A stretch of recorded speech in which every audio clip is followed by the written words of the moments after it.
नमस्कार दोस्तों। जैसे आपको पता है कि हम भारतीय नागरिक सुरक्षा संहिता की अमेंडमेंट की बात कर रहे हैं दोस्तों। तो 86 के लगभग अमेंडमेंट है दोस्तों, और लगभग मेरा एफर्ट है कि 4 वीडियो में मैं आपको सारी अमेंडमेंट क्लियर कर दूं या डिस्कस कर लूं। क्लियर होती नहीं होती वो तो डिपेंड करता है कि आपको क्या लगता है समझने के बाद में कि कितना समझ आपको आया। तो दोस्तों अमेंडमेंट नंबर 41 की बात करते हैं। अब इसमें क्या कह रहा है, सेक्शन 183 इंट्रोड्यूस किया गया है दोस्तों बीएनएसएस में, और सेक्शन 183 के अनुसार ऐसे अपराध जिसमें 10 साल या उससे ज़्यादा की पनिशमेंट है, लाइफ इम्प्रिजनमेंट या डेथ सेंटेंस है। तो दोस्तों जो जुडिशियल मजिस्ट्रेट है वो मैंडेटरी है जुडिशियल मजिस्ट्रेट के लिए कि वो उन विटनेसेस की स्टेटमेंट रिकॉर्ड करेगा जो ऐसे अपराध में विटनेस हैं जिसमें 10 साल या उससे ज़्यादा की पनिशमेंट है, लाइफ इम्प्रिजनमेंट है या डेथ सेंटेंस है। तो जो पुलिस ऑफिसर है वो पहले 161 में स्टेटमेंट रिकॉर्ड करता था दोस्तों, और कई बार करता था, कई बार नहीं करता था, और कई बार पुलिस ऑफिसर अपनी मर्जी से स्टेटमेंट रिकॉर्ड करते थे विटनेसेस की, ऐसे विटनेसेस जो एग्जिस्ट भी नहीं करते। तो ऐसी बहुत चीज़ें देखने में आई हैं। तो दोस्तों इस कमी को दूर करने के लिए 183 ऐड कर दिया गया। और 183 में क्या है दोस्तों कि अगर कोई सीरियस ऑफेंसेस हैं, 10 साल उससे ज़्यादा की सजा, लाइफ इम्प्रिजनमेंट या डेथ सेंटेंस, तो उसमें मैंडेटरी कर दिया जुडिशियल मजिस्ट्रेट के लिए कि वो इन विटनेसेस की स्टेटमेंट को रिकॉर्ड करेगा। अमेंडमेंट नंबर 42 दोस्तों, अमेंडमेंट नंबर 42 क्या कह रही है कि दोस्तों अगर कोई रेप विक्टिम है तो जैसे 164 में पहले मजिस्ट्रेट क्या करता था, कन्फेशन और स्टेटमेंट रिकॉर्ड करता था दोस्तों 164 में। अब 186 के सबसेक्शन 6 और के क्लाउज ए में अब वो इनकी स्टेटमेंट रिकॉर्ड करेगा जो रेप विक्टिम है। अब जो रेप विक्टिम है उनकी स्टेटमेंट या तो जुडिशियल मजिस्ट्रेट होनी चाहिए, जो वो लेडी होगी, और अगर लेडी जुडिशियल मजिस्ट्रेट अवेलेबल नहीं है तो जुडिशियल मजिस्ट्रेट रिकॉर्ड करेगा in the presence of A women, एक वुमेन की प्रेजेंस में रेप विक्टिम की स्टेटमेंट 183 के सबसेक्शन 6 के क्लाउज ए में उनकी स्टेटमेंट रिकॉर्ड करेगा दोस्तों। अब अमेंडमेंट नंबर 43 की बात करते हैं। अब क्या है, सेक्शन 184 का सबसेक्शन 6 ऐड किया गया है, वो जो जैसे मैंने आपको पहले की वीडियो में भी बताया था कि अगर कोई रेप विक्टिम है तो रेप विक्टिम का जो मेडिकल रिकॉर्ड है विद इन 7 डेज वो इन्वेस्टिगेशन ऑफिसर को इसकी रिपोर्ट फॉरवर्ड करेगा। ये जो प्रोविजन है ये इसलिए बनाया गया है ताकि तुरंत एक डॉक्यूमेंट को फॉरवर्ड किया जा सके जो मेडिकल एग्जामिनेशन है, और उसके आधार पर आगे का डिसीजन हो सके केस का। उसके बाद सेक्शन अमेंडमेंट नंबर 44 की बात करते हैं कि जिसमें सेक्शन 185 ऐड किया गया है। अब ये जो 185 है इसमें जो पुलिस की पावर है सर्च करने की, उसको थोड़ा सा उसमें चेक्स एंड बाउंड्स इम्पोज किए गए हैं दोस्तों।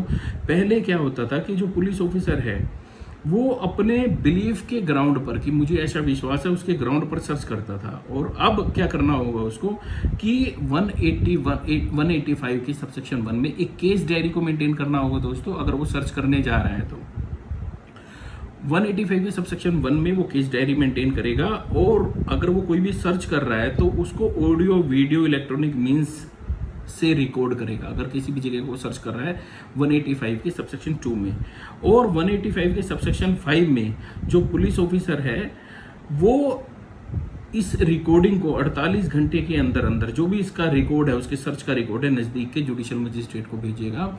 ऐसा जुडिशियल मजिस्ट्रेट जिसके पास पावर है कॉग्निजेंस लेने की इस अपराध की।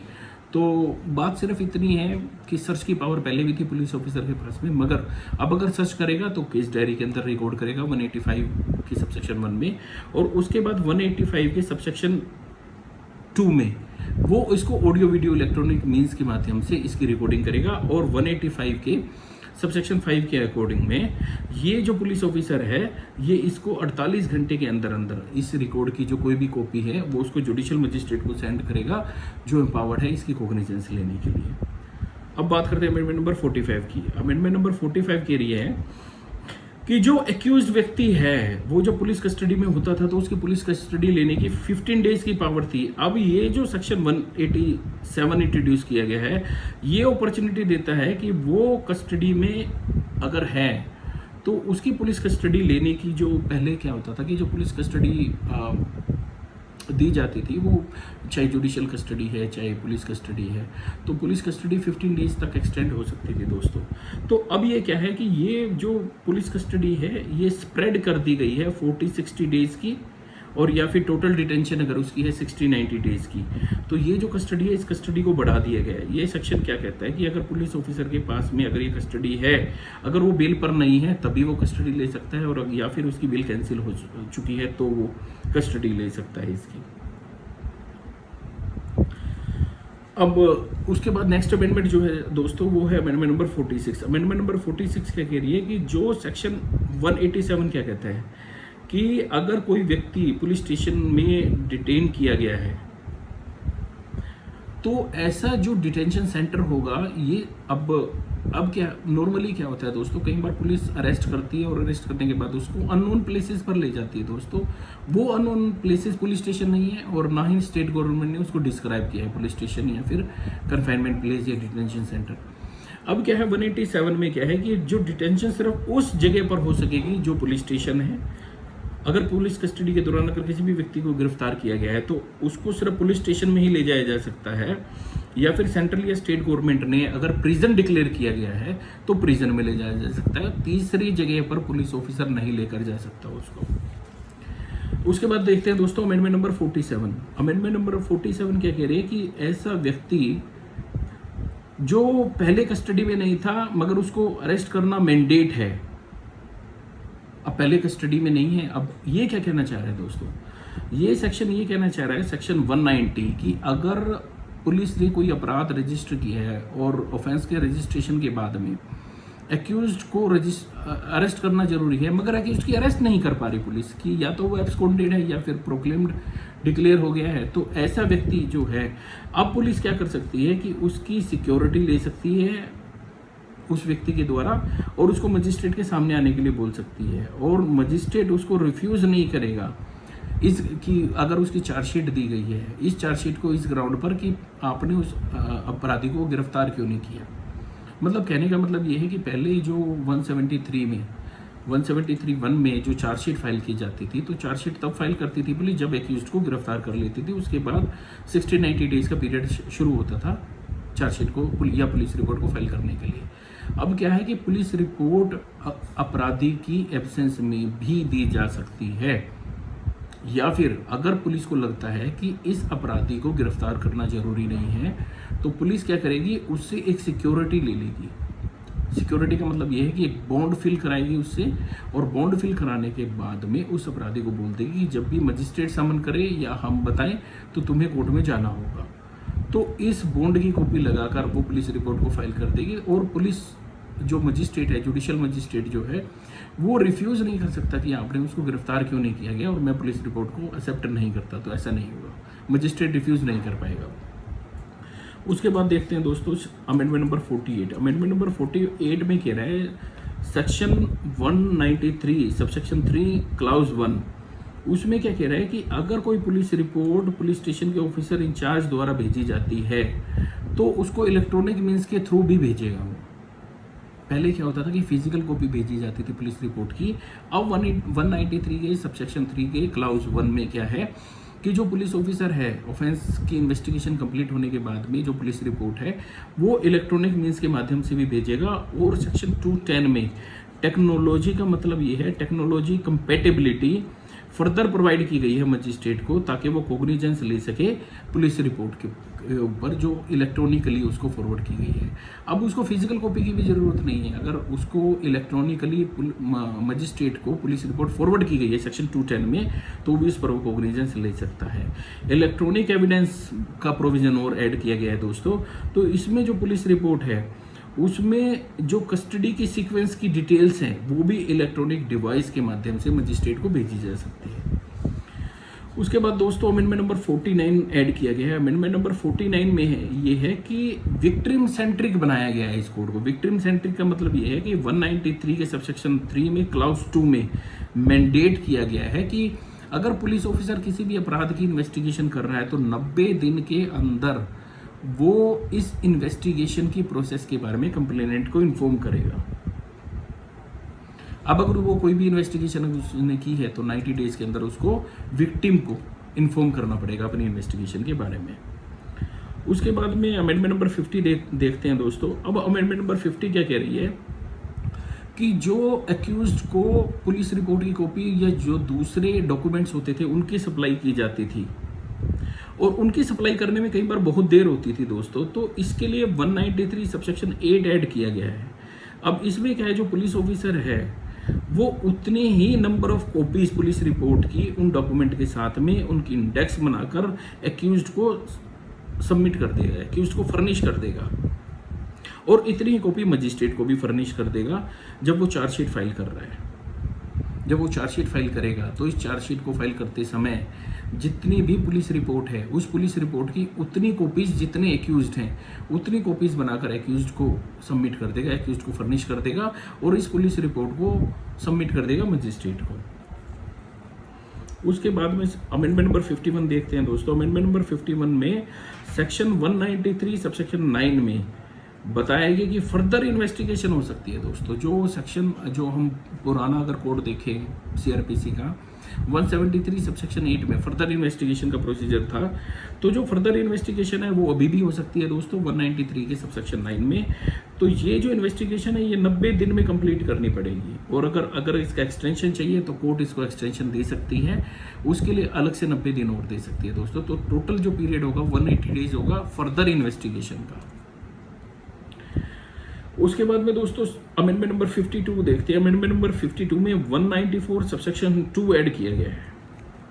अमेंडमेंट नंबर 52 और सेक्शन नंबर 194 सबसेक्शन 2। अब ये क्या कह रहा है दोस्तों? अब ये क्या कह रहा है कि अगर कहीं पर भी सुसाइड हुआ है दोस्तों, तो इस सुसाइड की जो रिपोर्ट है वो डिस्ट्रिक्ट मजिस्ट्रेट या सब डिविजनल मजिस्ट्रेट को 24 घंटे के अंदर अंदर करनी पड़ेगी, कहीं भी अगर सुसाइड हुआ है तो। अब सुसाइड के केसेस ऐसे नहीं है कि आप फॉरगो कर सकते हैं, मना कर सकते हैं, दबा सकते हैं। 24 घंटे के अंदर अंदर इस सुसाइड की रिपोर्ट 194 सबसेक्शन 2 में मजिस्ट्रेट या डिस्ट्रिक्ट मजिस्ट्रेट या फिर सब डिविजनल मजिस्ट्रेट को 24 घंटे के अंदर देनी होगी। अब अमेंडमेंट नंबर 53 देखते हैं दोस्तों। अमेंडमेंट नंबर 53 में अब क्या है कि 195 ऐड किया गया है। अब 195 क्या कहता है कि कोई भी मेल व्यक्ति 15 साल से कम का और 60 साल से ऊपर का व्यक्ति और कोई भी वुमेन या फिर मेंटली फिजिकली डिजेबल पर्सन, ये 4 कैटेगरीज आप मान लें कि 15 साल से कम का बच्चा है या 60 साल से ऊपर का आदमी है या कोई भी वुमेन है। वुमेन किसी भी एज की हो सकती है, एज रिलेटेड नहीं है वुमेन के बारे में। या फिर कोई मेंटली फिजिकली डिजेबल व्यक्ति है या कोई ऐसा व्यक्ति जो एक्यूट इलनेस से पीड़ित है। ऐसे व्यक्ति को अगर एग्जामिन करना है एज ए विटनेस तो उसको दूसरी जगह पर नहीं किया जा सकता, उसी जगह किया जा सकता है जहाँ पर ये रहते हैं। और अगर ऐसे केस में अगर इनको पुलिस स्टेशन में वो जाना चाहते हैं तो उनको अलाउ किया जा सकता है। अगर वो अपनी परमिशन दे देते हैं दोस्तों कि हाँ हम जाना चाहते हैं, पुलिस स्टेशन चले जाएंगे, हमें कोई प्रॉब्लम नहीं है। तो आपको देखना होगा कौन कौन से व्यक्ति हैं 15 साल से कम का। अगर कोई मेल है, लड़का है, किशोर है 15 साल से कम की एज का या 60 साल से ऊपर की एज का आदमी, या फिर वुमेन कोई भी एज की हो सकती है, या कोई एक्यूट इलनेस से पीड़ित है या मेंटली या फिजिकली डिजेबल व्यक्ति है, तो उनको एग्जामिन उसी जगह पर किया जाएगा जहाँ पर वो रहते हैं। मगर अगर वो अपनी परमिशन दे देते हैं दोस्तों कि हम पुलिस स्टेशन जा सकते हैं, तो उनको पुलिस स्टेशन में ले जाकर भी एग्जामिन किया जा सकता है। अमेंडमेंट नंबर 54 देखते हैं दोस्तों। अमेंडमेंट नंबर 54 में क्या है कि अगर कोई अपराध इंडिया से बाहर किया गया है तो इंडिया के अंदर जहां पर वो अपराध रजिस्टर्ड है, सेक्शन 208 इसके बारे में बता रहा है कि इस अपराध की एविडेंस मिलने के बाद में जो इंडिया से बाहर अगर कोई अपराध किया गया है तो उसको इलेक्ट्रॉनिक फॉर्म में प्रोड्यूस किया जा सकता है। अगर इंडिया से बाहर कोई अपराध किया गया है मगर उसको रजिस्ट्री इंडिया में किया गया है, मान लो कोई ऐसा अपराध है जो इंडिया से बाहर अगर किया गया है कि जैसे कोई व्यक्ति है या कोई इंडिया में शिप है या एयरक्राफ्ट है, वो इंडिया में रजिस्टर्ड है मगर वो फ्लाई करते रहते हैं दूसरी जगह जाकर, उन्होंने कोई अपराध कर दिया मगर उसका रजिस्ट्रेशन, अपराध का रजिस्ट्रेशन इंडिया में किया गया है, तो उसके जो डॉक्यूमेंट है या एग्जिबिट है या एविडेंस है उनको इलेक्ट्रॉनिक फॉर्म में भी प्रोड्यूस किया जा सकता है कोर्ट के सामने। अमेंडमेंट नंबर 55 की बात करें दोस्तों तो इसमें ये कह रहे हैं सेक्शन 210 बनाया गया है इसके लिए। सेक्शन 210 क्या कहता है कि कॉग्निजेंस जो ऑफेंसेज है मजिस्ट्रेट की पुलिस रिपोर्ट पर वो इलेक्ट्रॉनिक मोड में भी की जाएगी। जो मजिस्ट्रेट जिस अपराध की कॉग्निजेंस ले रहा है पुलिस रिपोर्ट पर, तो जो पुलिस रिपोर्ट है वो इलेक्ट्रॉनिक मोड में भी दी जाएगी मजिस्ट्रेट को, और मजिस्ट्रेट उस पर भी कॉग्निजेंस ले सकता है 210 में। अमेंडमेंट नंबर 56 की अगर बात करें तो 56 की अगर बात करें तो दोस्तों इसमें क्या है कि जो प्रोसिक्यूशन है, पब्लिक सर्वेंट का अगर प्रोसिक्यूशन है, जैसे मैंने आपको पहले बताया था कि अगर आपने पब्लिक सर्वेंट के अगेंस्ट में प्रोसिक्यूशन करना है तो उसके लिए आपको परमिशन लेनी पड़ती थी स्टेट के होम डिपार्टमेंट से।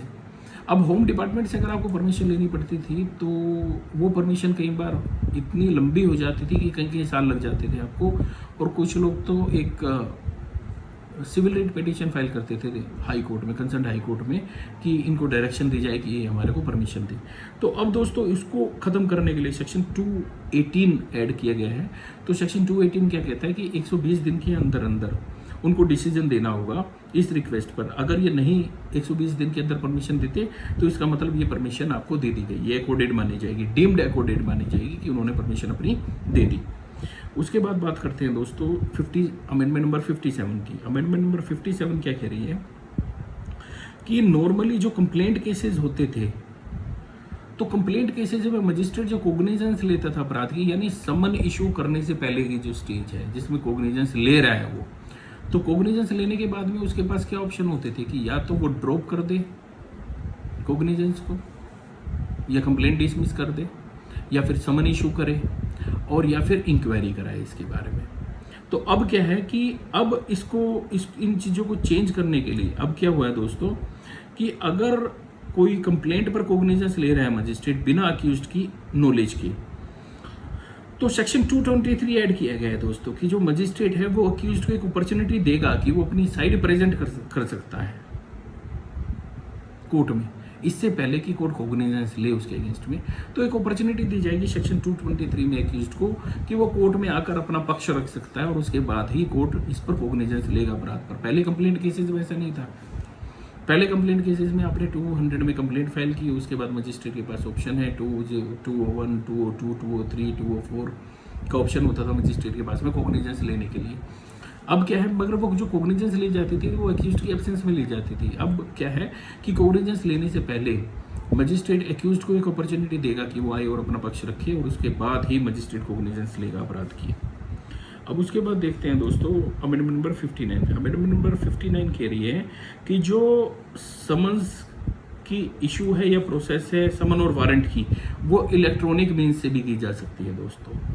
अब क्या है कि थोड़ा मॉडर्नाइज कर दिया गया, टेक्नोलॉजी का यूज़ करने लगे हैं कि सेक्शन 227 में जो समन और वारंट की सर्विस है वो इलेक्ट्रॉनिक मीन्स से भी, यानी ईमेल के माध्यम से भी की जा सकती है, व्हाट्सएप के माध्यम से भी की जा सकती है, या किसी और तरीके से भी की जा सकती है इलेक्ट्रॉनिक मीन्स से। ठीक है। उसके बाद अमेंडमेंट नंबर 60 देखते हैं दोस्तों। अमेंडमेंट नंबर 60 क्या कह रहा है कि सेक्शन 230 में एक टाइमलाइन प्रेस्क्राइब की गई है पुलिस रिपोर्ट की कॉपी को फर्निश करने के लिए और अदर डॉक्यूमेंट को सप्लाई करने के लिए अक्यूज्ड को या विक्टिम को।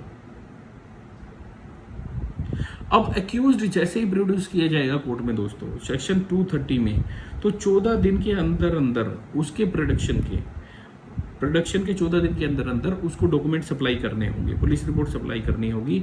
अगर कोई वलमनेस डॉक्यूमेंट है, ऐसे डॉक्यूमेंट जिसको डिस्क्लोज नहीं किया जा सकता, तो उसको सप्लाई इलेक्ट्रॉनिक मीन्स के माध्यम से किया जाएगा। ऐसा ही अगर सेशन ट्रायल है, ऐसा सेशन ट्रायल है जो कंप्लेंट पर इंस्टीट्यूट किया गया है, तो स्टेटमेंट की कॉपी और डॉक्यूमेंट वो भी इलेक्ट्रॉनिक मीन्स के माध्यम से सेक्शन 231 में अक्यूज्ड को सप्लाई की जाएगी दोस्तों। उसके बाद देखते हैं दोस्तों अमेंडमेंट नंबर 61। अमेंडमेंट नंबर 61 क्या कहती है कि जो कमिट होते थे पहले केस, कमिटमेंट का मतलब ये है कि केसेस अगर मजिस्ट्रेट के पास पुलिस रिपोर्ट फाइल की गई है और पुलिस रिपोर्ट को देखने के बाद मजिस्ट्रेट को ये लगता था दोस्तों कि ये तो सेशन ट्रायल बनता है, तो वो कमिट कर देता था उस केस को सेशन में। तो जो कमिटमेंट केसेस हैं उसके लिए सेक्शन 232 बनाया गया है। अब कह रहा है कि इसमें ये जो कमिटमेंट की प्रोसेस है, कमिट करेगा 90 डेज के अंदर अंदर। जब मजिस्ट्रेट अब कोग्निजेंस ले लेगा, कोग्निजेंस के अंदर 90 डेज होंगे, 90 डेज में कमिट कर देगा केस को। इस पीरियड को फर्दर एक्सटेंड कर सकता है 180 डेज तक, पर उसके लिए उसको रीजन रिकॉर्ड करने होंगे। अब मजिस्ट्रेट ने कोग्निजेंस ली, कोग्निजेंस लेने के बाद उसको लगा कि ये तो सेशन ट्रायल है, तो उसको कमिट कर देगा केस को 90 डेज के अंदर अंदर। और अगर 90 डेज में नहीं कर पाया तो रीजन रिकॉर्ड करेगा, रीजन रिकॉर्ड करने के बाद में 180 डेज में इस केस को कमिट कर देगा।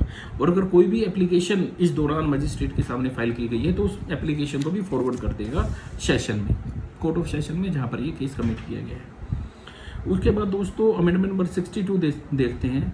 अमेंडमेंट नंबर 62 क्या कह रही है कि जो सेशन केस हैं उसके प्रॉम्प्ट ट्रायल के लिए और डिले को रोकने के लिए सेक्शन 250 मैंडेट कर रहा है 60 डे विंडो। अब ये 60 डे विंडो का क्या चक्कर है दोस्तों? 60 डे विंडो का चक्कर ये है कि अगर उसको कोई डिस्चार्ज एप्लीकेशन देनी है तो डिस्चार्ज एप्लीकेशन देने के लिए जो एक्यूज्ड है उसके पास 60 दिन होंगे। जिस डेट से केस कमिट हुआ है, अब मजिस्ट्रेट के पास आपको पता है कि डायरेक्ट केसेस सेशन में नहीं जाते, सभी केसेस पहले मजिस्ट्रेट के पास जाते हैं, पुलिस रिपोर्ट मजिस्ट्रेट के पास भेजी जाती है। अब सपोज कि मजिस्ट्रेट के पास भेजी गई और मजिस्ट्रेट ने देखने के बाद लगा कि ये तो सेशन ट्रायल है, तो मजिस्ट्रेट ने उसको कमिट कर दिया सेशन में। अब सेशन में कमिट करने के बाद में 60 डेज की एक क्लॉक शुरू हो गई एक्यूज्ड के पास, अगर कोई वो डिस्चार्ज एप्लीकेशन देना चाहता है तो। उसके बाद में सेक्शन 251 री इन्फोर्स किया गया कि ये जो 60 डेज की टाइमलाइन है चार्जेस फ्रेम करने से from the very first hearing, अब 2 क्लॉक शुरू हो गई दोस्तों। केस कमिट हुआ तो 60 डेज आपको मिल गए कि आप उसकी डिस्चार्ज एप्लीकेशन फाइल कर सकते हैं, और उसके बाद में जो फर्स्ट हियरिंग होगी, फर्स्ट हियरिंग के बाद में 60 डेज आपको मिलेंगे। ये आपके लिए नहीं है, बेसिकली ये कोर्ट के लिए कि फर्स्ट हियरिंग के बाद 60 डेज के अंदर अंदर आपको चार्ज फ्रेम करना है दोस्तों। पहले क्या चार्ज फ्रेम में टाइमिंग लगती थी और उसके बाद डिस्चार्ज एप्लीकेशंस ये वो सब चलता रहता था। अब क्या है कि 60 डेज है आपके पास, कमिट होने के बाद आप उसके लिए ये एक्सपीडाइट कर रहे हैं प्रोसेस को, और कुछ नहीं है कि 60 डेज के अंदर आप डिस्चार्ज एप्लीकेशन फाइल कर सकते हैं, और फर्स्ट हियरिंग के बाद में 60 डेज के अंदर आपको चार्ज फ्रेम करना जरूरी है। अब उसके बाद क्या है, सेक्शन अमेंडमेंट नंबर 63, ये एक्सपीडाइट करने के लिए इस टेक्नोलॉजी का इस्तेमाल किया गया है। और 254 जो है वो कह रहा है कि सेशंस केसेस में जो एविडेंस की डिपोजिशन है या विटनेसेस की स्टेटमेंट है, उसका deposition audio video electronic means से किया जाएगा। अब क्या है, पुलिस ऑफिसर, पब्लिक सर्वेंट या एक्सपर्ट की कोई भी एविडेंस है, इन विटनेसेस की जो एविडेंस है, इनकी एविडेंस का डिपोजिशन जो है वो ऑडियो वीडियो इलेक्ट्रॉनिक मीन्स से किया जाएगा। और सिमिलर प्रोविजन 265 में वारंट केसेस में भी बनाया गया है कि इलेक्ट्रॉनिक मीन्स के माध्यम से विटनेसेस को एग्जामिन किया जाएगा। मतलब कहने का मतलब ये है दोस्तों कि विटनेसेस अगर दूर हैं, पुलिस ऑफिसर अगर दूर है, एक्सपर्ट विटनेसेस अगर दूर हैं, तो एक प्रेस्क्राइब्ड जगह होगी जहां पर जाकर ये लोग ऑडियो वीडियो इलेक्ट्रॉनिक मीन्स से इनको एग्जामिन किया जाएगा, सेक्शन 265 में और 254 में। 265 तो हो गया ट्रायल केसेस जो वारंट केसेस हैं, और 254 हो गया जो सेशन ट्रायल के लिए, सेशंस केसेस के लिए। उसके बाद देखते हैं दोस्तों अमेंडमेंट नंबर 64। अमेंडमेंट नंबर 64 में क्या कह रहा है कि सेशंस केसेस में एक टाइमलाइन दी गई है जजमेंट देने के लिए। अब क्या है, सेक्शन 258 बनाया गया है दोस्तों। मतलब जजमेंट देने के लिए मतलब ये है कि अगर आपकी आर्गुमेंट कंक्लूड हो गई है, केस कंक्लूड हो गया है, तो केस कंक्लूड होने के बाद में सेक्शन 258 के अनुसार 30 दिन के अंदर अंदर जजमेंट डिलीवर करनी होगी। और ये जो पीरियड है ये 45 डेज तक एक्सटेंड किया जा सकता है, मगर इसके लिए रीजन रिकॉर्ड करने होंगे दोस्तों। पहले क्या होता था, अदालतें क्या करती हैं नॉर्मली अगर आप देखें तो कई बार क्या होता था कि आर्गुमेंट एडवोकेट्स ही नहीं एडवांस करते हैं। अगर वो केस को लंबा खींचने के लिए कई बार एडवोकेट्स भी वेल प्रिपेयर नहीं होते, या कई बार वो समय ले लेते हैं आर्गुमेंट्स के लिए, और कई बार अदालत भी आर्गुमेंट सुनने के बाद भी उसको आर्गुमेंट भी फिक्स रखती है और 2-3 साल निकाल दिए उन्होंने कि आर्गुमेंट नहीं हुआ, बट आर्गुमेंट हो चुकी है क्योंकि कोर्ट के पास समय नहीं है जजमेंट देने के लिए, वो बिजी है। तो अब क्या है कि अगर आर्गुमेंट अगर कंक्लूड हो गया तो 258 के अनुसार 30 दिन के अंदर अंदर जजमेंट डिलीवर करना होगा, और अगर 30 दिन में नहीं कर पा रहे तो 15 डेज एडिशनली मिलेंगे, मगर उसके लिए रीजन रिकॉर्ड करना होगा। उसके बाद में क्या कह रहा है दोस्तों, 392 सबसेक्शन 1 क्या कहता है कि जो जजमेंट है हर एक ट्रायल क्रिमिनल कोर्ट में वो 45 डेज में, ट्रायल के टर्मिनेशन के दौरान 45 डेज में अगर ट्रायल टर्मिनेट हुआ है, तो ट्रायल कंक्लूड नहीं हुआ दोस्तों, ट्रायल कंक्लूड नहीं हुआ, अगर टर्मिनेट हुआ है तो टर्मिनेट का रीज़न कुछ भी हो सकता है दोस्तों, या तो कॉम्प्रोमाइज़ हो जाए या विड्रॉल हो जाए प्रोसिक्यूशन का, किसी भी वजह से अगर ट्रायल टर्मिनेट हुआ है तो 45 डेज, और 258 में अगर ट्रायल कंक्लूड हुआ है तो 30 डेज, और 15 डेज एडिशनल आपको जजमेंट प्रोनाउंस करना होगा। 392 ये भी कहता है कि विद इन 7 डेज, अब एक और चीज़ बना दी कि 7 डेज के अंदर अंदर आपने जजमेंट प्रोनाउंस की, 258 में 30 डेज आपको मिले, 15 डेज एडिशनल मिले, टोटल 45 डेज मिले, आपको जजमेंट प्रोनाउंस कर दी। और उसके में 392 सबसेक्शन 1 में अगर ट्रायल टर्मिनेट हो गया तो 45 डेज में आपने जजमेंट प्रोनाउंस कर दी। तो जजमेंट प्रोनाउंस करने के 7 डेज के अंदर अंदर आपको ये पोर्टल पर अपलोड भी करनी पड़ेगी दोस्तों। तो अब अभी मुझे नहीं पता कि आपको सुनकर कैसा लग रहा है, आप अपनी कमेंट्स दें, अपनी राय दें, अब बताएं कि सुनने पर कैसा लग रहा है आपको, कि ये अमेंडमेंट्स कैसी लग रही है दोस्तों। As far as we have discussed 64 amendments and 86 are remaining, so almost 23 amendments have been left. So मुझे नहीं लगता कि बहुत बड़ी अमेंडमेंट है या इससे बहुत ज़्यादा फर्क आने वाला है। आप ये मान के चलिए कि जो आपके CRPC एग्जिस्टिंग थी वो आज भी एग्जिस्टिंग है, और उसका नाम बदल चुका है, अब उसको नया कवर मिल चुका है, नए कपड़े मिल चुके हैं, एक पुरानी आत्मा को नया शरीर मिल चुका है, पर कोड वही है, प्रोविजंस वही हैं, कुछ नए चेंजेस हैं। उनका स्वागत है दोस्तों, क्योंकि हमें उनको ही फॉलो करना पड़ेगा। पढ़िए, सुनते रहिए। ये पार्ट 3 था, इसके बाद में पार्ट 4 आई थिंक एक पार्ट या 2 पार्ट में हम इसको कंक्लूड कर लेंगे कि कितनी अमेंडमेंट हुई है। Thank you.